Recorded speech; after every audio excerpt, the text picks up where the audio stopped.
ಜೀರ್ಣಕ್ರಿಯೆಗೆ ಸಂಬಂಧಪಟ್ಟ ಕೆಲವಷ್ಟು ಕಾಯಿಲೆಗಳು ಕಡಿಮೆ ಆಗುತ್ತೆ. ಜೀರ್ಣಕ್ರಿಯೆ ಅನ್ನೋದು ಚೆನ್ನಾಗುತ್ತೆ. ನಮಸ್ಕಾರ ವೀಕ್ಷಕರೇ, ಹಸಿ ಶುಂಠಿ ಪಚ್ಚಡಿ ತಿನ್ನೋದ್ರಿಂದ ದೇಹಕ್ಕೆ ಒಳ್ಳೆಯದ? ಏನಿದು ಪಚ್ಚಡಿ? ನಮಗೆ ಗೊತ್ತಿದೆಯೋ ಇಲ್ವೋ, ಎಷ್ಟೋ ದೇವಸ್ಥಾನಗಳಲ್ಲಿ ಫಸ್ಟ್ ಊಟಕ್ಕೆ ಕೂತ್ಕೊಂಡಾಗ ಕೆಲವಷ್ಟು ಈ ಮಂಗಳೂರು ಕಡೆ ದೇವಸ್ಥಾನಗಳಲ್ಲಿ ಪಚ್ಚಡಿ ಅಂತ ಶುಂಠಿನಲ್ಲಿ ಮಾಡಿರೋದು, ಶುಂಠಿ ಮೊಸರು ಪ್ಲಸ್ ಕುಂಬಳಕಾಯಿ ಈ ಥರದ್ದೆಲ್ಲ ಹಾಕಿರೋ ಪಚ್ಚಡಿ ಅಂತ ಮಾಡಿ ಕೊಡ್ತಾರೆ.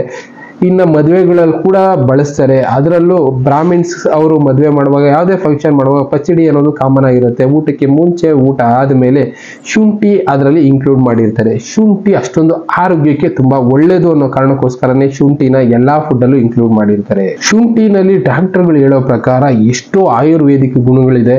ಅದಕ್ಕೋಸ್ಕರ ಹಸಿ ಶುಂಠಿ ಕೂಡ ಕೆಲವಷ್ಟು ಮಜ್ಜಿಗೆ ಕುಡಿಯುವಾಗ ಹಸಿ ಶುಂಠಿ ಅದರಲ್ಲಿ ಜಜ್ಜಿ ಹಾಕಿ ಕುಡಿಯೋದ್ರಿಂದ ತುಂಬಾ ಒಳ್ಳೇದು. ಜೀರ್ಣಕ್ರಿಯೆ ಅನ್ನೋದು ಗ್ಯಾಸ್ಟ್ರಿಕ್ ಅನ್ನೋದು ಕಡಿಮೆ ಆಗುತ್ತೆ. ಇನ್ನ ಕಾಫಿ ಟೀ ಮಾಡುವಾಗ ಶುಂಠಿ ಕಾಫಿ, ಶುಂಠಿ ಟೀ ಅನ್ನೋದು ಇತ್ತೀಚಿನ ದಿನಗಳಲ್ಲಿ ಪ್ರಾಕ್ಟೀಸ್ ಆಗ್ತಾ ಇದೆ.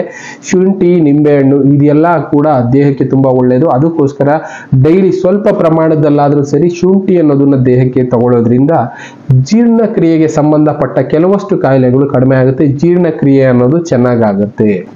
ಇನ್ನ ಮೂಲವ್ಯಾಧಿ ರಿಲೇಟೆಡ್ ಇಶ್ಯೂಸ್ ಎಲ್ಲ ಕಡಿಮೆ ಆಗ್ತಾ ಹೋಗುತ್ತೆ ಶುಂಠಿ ತಿನ್ನೋದ್ರಿಂದ ಅನ್ನೋದು ಆಯುರ್ವೇದಿಕದಲ್ಲಿ ಕೂಡ ತಿಳಿಸಿದ್ದಾರೆ. ಅದರಲ್ಲೂ ಪಚ್ಚಡಿ ಮಾಡಿ ತಿನ್ನೋದ್ರಿಂದ ಏನ್ ಅಡ್ವಾಂಟೇಜ್ ಅನ್ನೋದನ್ನ ತಿಳಿಸ್ತಾರೆ.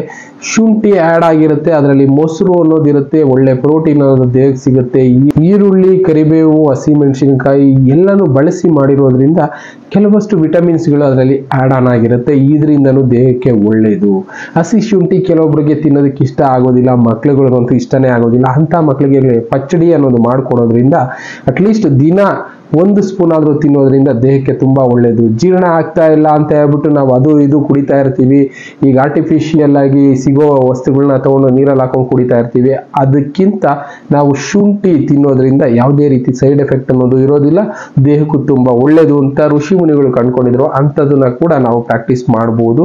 ಆದಷ್ಟು ಇಂಥ ವಿಷಯಗಳನ್ನ ನಾವು ಕೂಡ ಪ್ರಾಕ್ಟೀಸ್ ಮಾಡೋಣ. ಸೀನಿಯರ್ಸ್ ಕೆಲವೊಬ್ರು ಅಂದ್ರೆ ಮನೆಯಲ್ಲಿ ಇರ್ತಾರಲ್ಲ, ಹಿಂದಿನ ಕಾಲದವರು, ಹಳ್ಳಿ ಕಡೆಯವರು ಇಂಥ ವಿಷಯಗಳನ್ನ ಪ್ರಾಕ್ಟೀಸ್ ಮಾಡ್ಕೊಂಡು ಬಂದಿದ್ದಾರೆ. ಅದಕ್ಕೆ ರಾಮನವಮಿ ಟೈಮ್ನಲ್ಲಿ ಇಲ್ಲ ಮಾಮೂಲಿ ಮಜ್ಜಿಗೆ ಯಾರ ಮನೆಯಲ್ಲಾದ್ರೂ ಕುಡಿಯುವಾಗ ಅವ್ರೇನ್ ಮಾಡ್ತಾರೆ, ಶುಂಠಿ 1 ಪೀಸ್ ಹಾಕಿ ಕೊಡ್ತಾರೆ. ಅದರಿಂದ ದೇಹಕ್ಕೆ ಒಳ್ಳೇದು, ಜೀರ್ಣ ಆಗುತ್ತೆ ಅಂತ. ಇಂಥ ವಿಷಯಗಳನ್ನು ನಾವು ತಿಳ್ಕೊಬೇಕಾಗುತ್ತೆ. ಅದರಿಂದ ನಮಗೂ ಒಳ್ಳೇದು, ನಮ್ಮ ಸುತ್ತಮುತ್ತ ಇರೋರ್ಗೂ ಒಳ್ಳೇದು. ಆ ವಿಷಯಗಳನ್ನ 4 ಜನ ತಿಳಿಸ್ಕೊಡ್ತಾ ಹೋಗೋಣ. ಇನ್ನ ಇದೇ ರೀತಿ ಎಷ್ಟೋ ವಿಷಯಗಳನ್ನ ನಿಮಗೆ ತಿಳಿಸ್ಕೊಡ್ತಾ ಹೋಗ್ತೀನಿ. Thank you. ಮತ್ತೆ ಸಿಗೋಣ. Good by.